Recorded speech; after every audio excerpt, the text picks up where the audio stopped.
अस्सलाम वालेकुम दोस्तों। एक मौलवी साहब थे, वो बहुत बड़ी मस्जिद बनवाना चाहते थे, लेकिन मुसीबत ये कि उसके पास पैसे नहीं थे।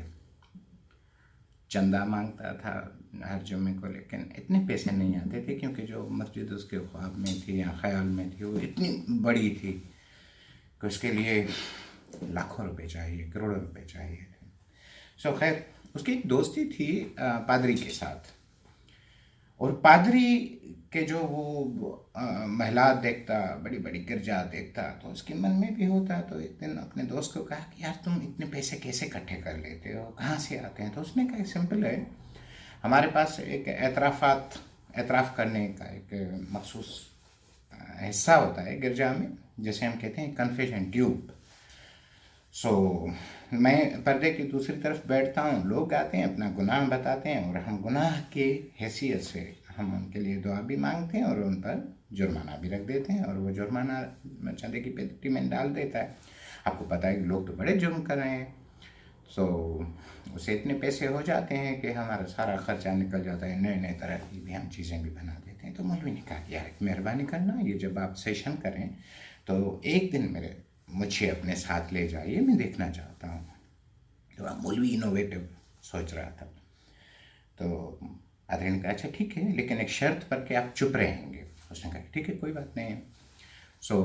मौलवी तयशुदा दिन पादरी के साथ गया और कन्फेशन ट्यूब में पादरी के पीछे बैठ गया। पहला ही आदमी आया, खिड़की से आया, फादर मुझसे गलती हो गई है, बड़ा गुनाह हो गया। फादर ने कहा कि बेटा आपसे क्या हुआ है? बोलता है कि कल मैंने चोरी की थी।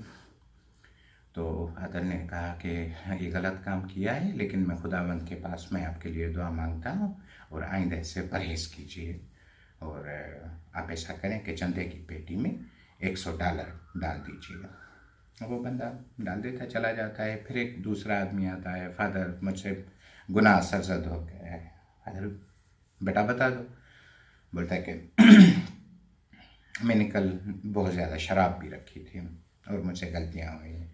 तो फादर ने उसे कहा कि आइंदा मत करना, खुदावंद के पास मैं दुआ मांग रहा हूँ, और आप ऐसा करें कि चंदे की पेटी में $200 दीजिए। उसने $200 डाल दिए।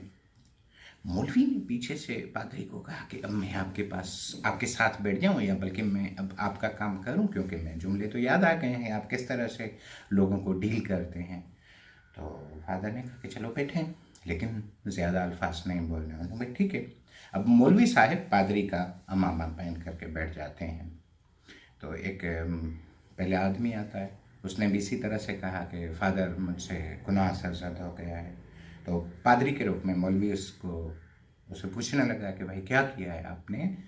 तो उसने कहा कि कल मैंने रास्ते से आ रहा था, तो एक आदमी, मुझे शदीद भूख लगी थी, किसी आदमी का भटवा मैंने चोरी कर लिया। मौलवी ने एग्जैक्टली जिस तरह से पादरी कह रहा था उसको कहा कि ठीक है, मैं दुआ मांगता हूँ और आप ऐसा करें कि $100 चंदे की पेटी में डाल दीजिए। और वो डाल जाता है। अब एक औरत आती है, फादर मुझसे बड़ी गलती हो गई है, आपने क्या किया है? बोलते कि कल मैं शदीद परेशान थी, सो मैं नाइट क्लब में गई और वहाँ पर मैंने शराब भी पी। शराब पीने के बाद मैं डेटिंग पर चली गई एक बंदे के साथ, और पूरी रात मैंने अय्याशी की। अब मैं शर्मिंदा हूँ, घबरा रही हूँ। तो मुल्ला ने ज़हन में सोच लिया, बोले कि ज़बरदस्त आसामी है। तो मुल्ला ने जल्दी में कहा कि बेटी आप ऐसा करें, मैं आपके लिए दुआ मांगता हूँ, आप चंदे की पेटी में 1000 डाल दीजिए, और 1000 इसलिए कह रहा हूँ कि $100 इस गलती के, और आने वाली 9 गलतियों के लिए मैं पहले से आपके लिए दुआ भी मांग देता हूँ, आप भले कर लें। बात ये है कि जो लालच होती है इंसान के अंदर में होती है, लालची बंदे के पास होती है। वो तो मौलवी था, आम आदमी था, ये मैंने मिसाल रखी। लेकिन डरता हूँ मैं, ये नफ्सियात हमारी पूरी कौम में फैल गई। कौम तो क्या, बड़े बड़े ओहदों पर बैठे हुए लोगों के पास भी फैल गई है।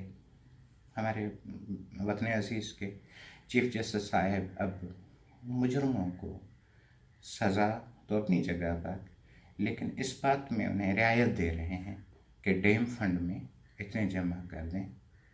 मुझे डर लग रहा है جس طرح اس مولوی نے کیا. کہیں چیف صاحب یا کوئی آدمی کسی مجرم پرائے حق کھانے والوں کو یہ نہ کہہ دیں کہ 1 ارب ڈیم فنڈ میں ڈال دیجیے اور 10 برس خوب عیاشیاں کیجیے، خوب لوگوں کی دولت لوٹیے اور دوسروں کو تباہ کر دیجیے. کوئی بات نہیں، ڈیم فنڈ میں پیسے دیجیے. میں سچ میں ڈرنے لگا. کاش کسی کو سمجھ میں آ جائے. خدا حافظ.